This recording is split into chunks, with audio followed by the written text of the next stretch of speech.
Hey guys, what's up? This is Mel, and I'm here to talk about the originals, episode 311, titled Wild at Heart, which premiered on Friday, February 5th, 2016 on the CW. And guys, I have so much to say about this, so let's just get right into it. I'm going to start the 10-minute clock as normal, and let's begin. Okay, so something new that we learned in this episode. We definitely, since this episode showed the first time that Tristan isn't present, so the new leadership goes to Aya, and through that we get to meet the Strix's coven of witches. Powerful, they're all meant for acquiring knowledge and untrained. They're kind of like, I guess you can kind of view them as kind of the outcast of the normal covens within New Orleans or around the world and stuff like that. So we get to see that coven of witches, and Aya actually, we see them for two reasons. One is that Aya wants to include Davina into this coven she calls the Sisters. And then another one is that she uses one of these sister witches to help Elijah decipher what the prophecy fragments he saw through Lucian's witch. So through Elijah's visit, the witch basically sees everything inside Elijah's mind. Every fragment knows exactly what is going on in there, as well as the prophecy. So she comes out with a clue stating a pale horse. So that weapon is supposed to lead them to the weapon, or that riddle is supposed to lead them to the weapon that's supposed to fulfill the prophecy. So Elijah is focused on that. Now Aya wants to recruit Davina, and through that she is enticing her with the resurrection spell to bring back Cole. Although Davina doesn't want to just take her word for it, so she goes to the one which she trusts, and that is Cole himself. She takes a trip to the purgatory that holds all the New Orleans witches, which is where all the ancestors go. I guess it's a sub-level to what the other side was considered, since that's obliterated because of what happened on the Vampire Diaries. So she goes and visits Cole to see if he could tell her whether or not this spell would bring him back. And the Cole we see is the vampire Cole, the original Cole. So it was great to see Nathaniel back playing that role. And he definitely recognizes it being a Strix spell, so he kind of warns her away from it. He doesn't want her getting involved with that. I'll talk about that later. So anyways, Davina's off getting that done with Cole. Elijah is trying to figure out what the weapon is. And it turns out that the weapon is actually the little wooden figurine that Klaus had made for Rebecca when they were kids. It's first introduced all the way back in episode 116 in the flashback. And a lot of people I saw on Tumblr theorizing for what the weapon could be. A lot of people said the wooden figurine, since we keep seeing it pop up here and there over this season so far, and they were right. And I gotta say, I guess it's not really a surprise because a lot of the fans were spot on to it, but it was very nice to get that confirmation from the episode itself. So there's that. Now they're trying to figure out where it is, and unfortunately it's in the hands of someone they did not expect. So moving forward, though, another side storyline is Klaus trying to deal with Camille being a vampire.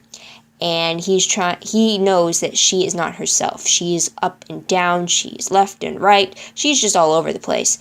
And one moment she's her old self, and next moment she's this newer version of her. So we're definitely seeing what it means to be a vampire for Camille. And it causes problems for sure. And Klaus is trying to figure out a way to keep Cammy without truly breaking her. Like, he's trying to stop her from killing anybody because he knows that that's going to break who she was as a person before. So there's that. And then on a side note, underneath all of it, we see Haley grieving over the loss of her husband, Jackson. So there's that. What was the most shocking moment of the episode? The fact that it was Camille who took the little wooden figurine that is created with the white oak branches that fell from the tree, but therefore making it a weapon that could actually kill the original vampires. So she essentially took Baby Hope's little figurine that was passed down to her. So that was not cool at all. I was not expecting that, and I'll get right back into that later on. So yeah, so top 3 favorite moments. Moving on. First one has to be the return of Cole Michelson in the form of Nathaniel, and that is original Cole, and I love him. I love him that he's back, and the fact that we got to actually see the interaction between him and Davina for the first time, because it's always been Davina with Witch Cole, but now we're seeing Davina with Vampire Cole, and it was great to see that.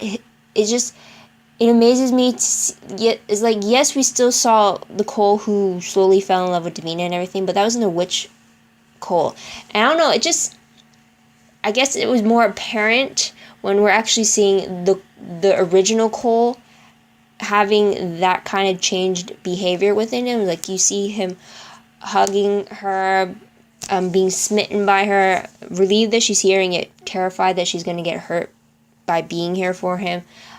He wants to kiss her, he wants to hug her, wants to be there for her, and everything. It's like, you didn't expect to see, because when you see Nathaniel, you think Vampire Cole, as well as when you see Daniel, you would think Witch Cole. So just seeing Vampire Cole's face with the Witch Cole's attitude, it was very apparent that there was a definite transformation between the two.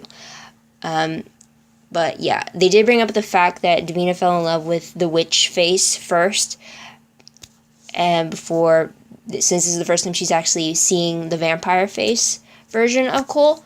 I'm sorry if I keep calling it that, but that's the only way. So it kind of reminded me of the opposite of what Rebecca and Marcel had to deal with, because for them, Marcel fell in love with the original Rebecca, and then later on, when she got put in a witch's body, it showed that he still loved her, therefore showing that he loved the soul within her.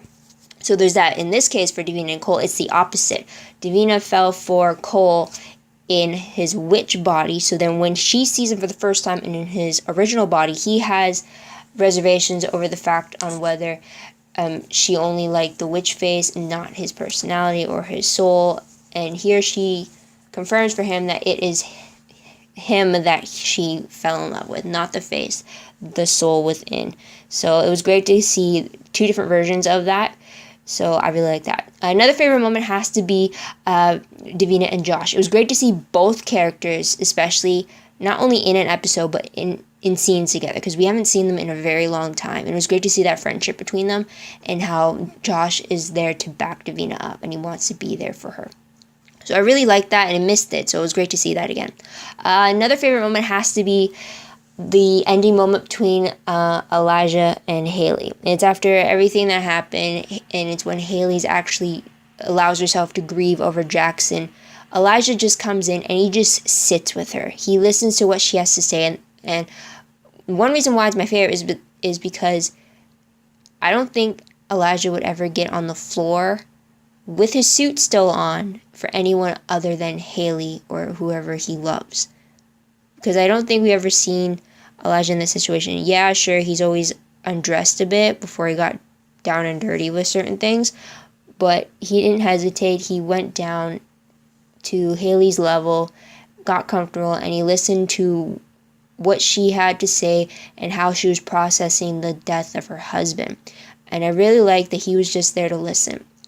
Yeah, sure, all the Elijah fans are going to go crazy, and I do ship them, but the fact that he was there for her and he knew not to push anything, and she just needed to vent and to tell someone not only that she was feeling angry, blaming everybody, and then now feeling guilty about Jackson's death, but then she feels like she's cursed, that whoever she loves is cursed, because essentially when it came down to it, in Haley's eyes, Jackson died because he loved her.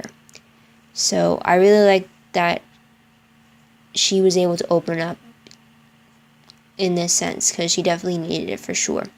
And speaking of Elijah and Haley, though, a moment I did want to bring up, though, is then earlier on when she had asked if she could stay back at the compound for a few days instead of living at home where she used to share with her husband. It was no surprise that Elijah would say yes. What I did like, though, was the fact that Klaus also said yes. The fact that he also pointed out to Haley that she will always have a home with them. So I really like that. It seems like they've come a long way since that fight in episode 302. So I really like that. And I just wanted to mention that. Another favorite moment I had is the fact that Klaus is trying so hard to help Camille adjust to being a vampire. He's trying to teach her how to do it properly. He's trying to teach her while not losing who she is as a person to those dark tendencies that come with being a vampire. And I really like that we actually get to see not only Klaus being the teacher, but him. There's the alarm. But him trying to preserve the woman that he fell in love with, in a sense that he doesn't want her to lose herself within that darkness, and he's actually making an effort instead of like just having her fend for herself. So I really like that. Okay, top 3 peeved moments. Only 2, but I'll say one quickly. I didn't like the fact that there was no Freya. It didn't make sense, especially with this episode where it revealed what the weapon was, and that they confirmed that it was that little figurine. I didn't understand why that Freya wasn't included in this episode, because I would think she should be there for such a big discovery like that. It didn't make sense. And then same with a lot of witch business happening in this episode. Why wasn't the original witch in the family not present? I'm just going to call her the original witch, even though I know that's Esther's title, so just bear with me on that. Okay, now the next peeved moment is basically my biggest peeved, and I really don't like that and it's Camille. Now, for the record, I love Camille. I should say I loved human Camille. I liked her progression. I liked her character, and I liked where she was going. And the vampire version of her just crushed me, because now I do not trust Camille. The whole episode, I kept thinking it was 2 personalities that I was looking at, 2 different versions of Camille. It was like a Jekyll and Hyde all over again. For one moment, she's like the human Camille, and the next moment, she's like this completely different version, as if she has no emotions at all. And yes, some might think that it's just her being more confident about things, but it really looked like she was approaching things without. It kind of reminded me of when it was Caroline. It's kind of like a mix with Caroline with no emotions, the whole logical, analytical thinking, and then Elena with no emotions, where she just did whatever she wanted and stuff like that. So I don't know. Like, one moment I'm thinking, like, it definitely showed the struggle between the shifting of the emotions being up high and low and not knowing which way is up and stuff like that. I get that she's experiencing that struggle, but it happened to the point that I do not trust Camille at all. I mean, when she's having that breakthrough moment thinking, what have I done? This is not who I am. I want to believe that, yes, this is the Camille that I've grown to love for the past 2.5 seasons. And yet then I find later on that it was a twisted manipulation to get out of her being cornered and going after what she wanted. There was not one moment in this episode after watching the whole thing where I could say I truly trusted what she was doing.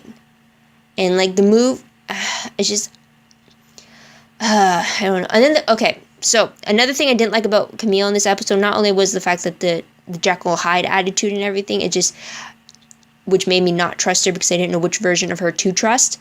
So there's that. Another part I didn't like was the fact that she managed to snap Klaus's neck. Okay, first off, I don't care if she caught him off guard, okay? Camille is what? Maybe a day or 2 old for being a vampire. So then, okay, she has enhanced strength a bit, but that's of a newborn. Klaus is over 1,000 years old. So then with these vampires, they grow stronger the older they are. So how is it possible that a vampire that's maybe less than a week old was able to snap Klaus's neck? A hybrid that is over 1,000 years old, how could she snap his neck with only one hand? I do not understand the logic behind that. I get that she caught him off guard, but even if she managed to catch him on guard, she should not be able to pull that off with only one hand. It just makes no sense, because then it means that a newborn is able to overpower an original vampire, when before, back in the first season in episode 108, it took a whole army of vampires to gang up on Klaus, and he still came out victorious on that. So it took a whole bunch of those vampires who had years, maybe decades and centuries on them with those enhanced strengths. It took a lot of them just to restrain Klaus. And yet Camille was able to do it in just one hand. It didn't make any sense, and I hate that so much. And then another part, why would Camille steal that wooden figurine, the one weapon that could kill the originals? I mean, now that she's a vampire, she basically holds the thing that determines her existence. I mean, if any of the originals died, especially if Rebecca died, then Camille is dead as well, since she's part of Rebecca's sire line. So why would she take the one weapon away and hold it as a leverage? Because I have a feeling that Cammy is going to lose that weapon by some happenstance, and then she's going to basically put not only herself, but the whole vampire race, she's going to put it at risk of being extinct. It's just, I didn't understand why. How could Cammy be so far off of who she is that she is going to risk the lives of the very immortal family who have pretty much done everything they can to keep her safe? Yes, Aurora slipped through the cracks in that sense, but they've always tried to keep her safe in a sense. It didn't make sense. And like, the moment she turned into a vampire, it's like she turned her alliance. It's like she has no allegiances to them whatsoever. It frustrated me so much, because when she made that call to Klaus saying she wants her dark artifacts back, well, that is why she took the figurine.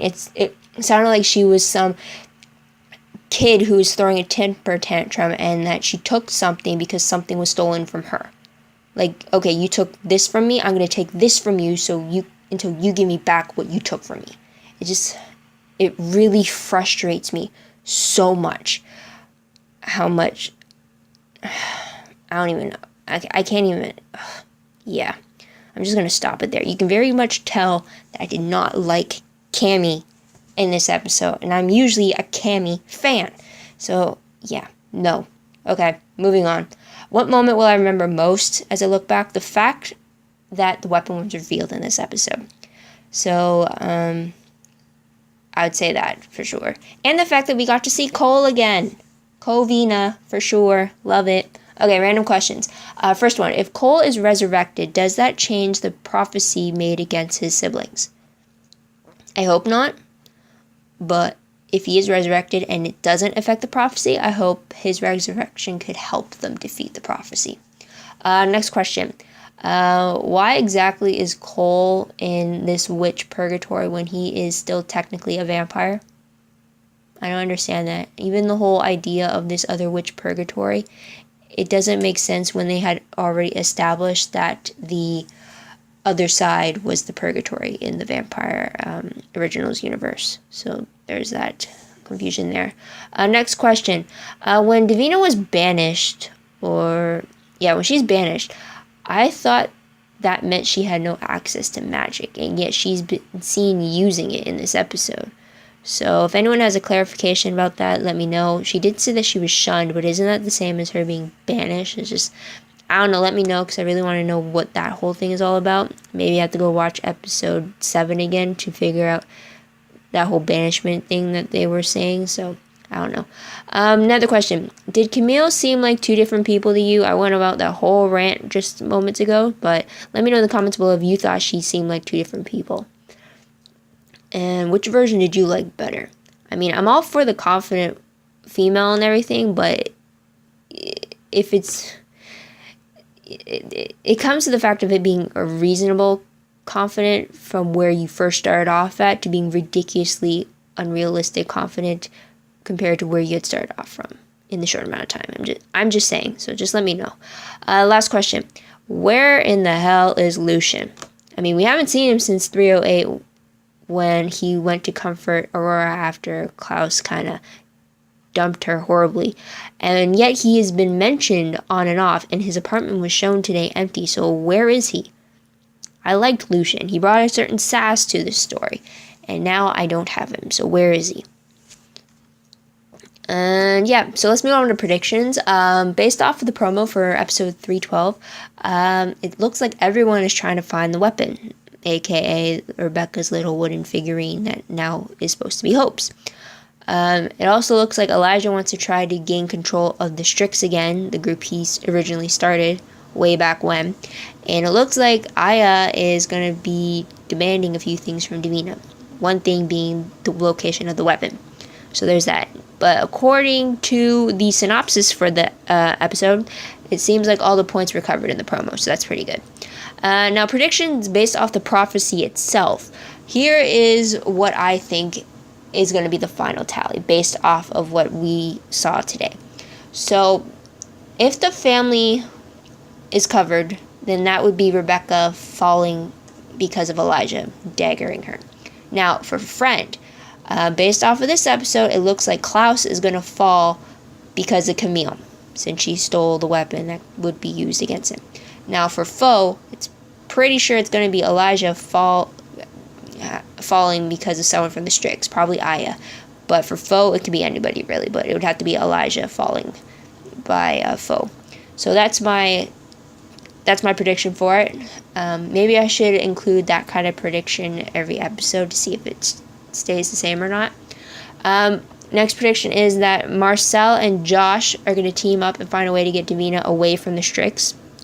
So they did have a little moment of them touching upon the fact that she did join the Strix Coven. So it seems like Josh wants to do something about that, even though he kind of indirectly told her to go join them to get Cole back. So there's that. And speaking of Cole, prediction, we're going to see Cole return to the present day at some point. We're definitely going to see Nathaniel again for sure. Whether that's going to be back in purgatory or actual living flesh in the real world, don't know. We're going to have to wait and see for that. But that's about it. So what did you guys think of the episode? Certain parts you liked? Is there certain parts you didn't? Let me know in the comments below. I'd love to hear about it. Let's keep this conversation going. Also, don't forget to like this video, subscribe to my channel, and check out my other videos if you haven't done so already. Also, if you want more information about the originals, whether that's promos, sneak peeks, episode synopses, GIFs, dialogues, quotes, any of that, check out my Tumblr page. A link for that will be down below. I usually reblog everything I come across, so you can always find it there. Also, if you want a more detailed recap of the episode that is a play-by-play as the episode goes, I create those the first time I watch the episode, so you actually get a genuine reaction, questions, all that throughout the recap. So if you want to get to know that way, go by all means check it out. Link for that will be down below, and it's from my LiveJournal account. And that's about it. So thank you guys for watching. I truly appreciate it. I hope you come back next week to see what I have to say about the next episode. But until then, this is Mel wishing you all a great day, great week, wherever you are. And until next time, bye for now.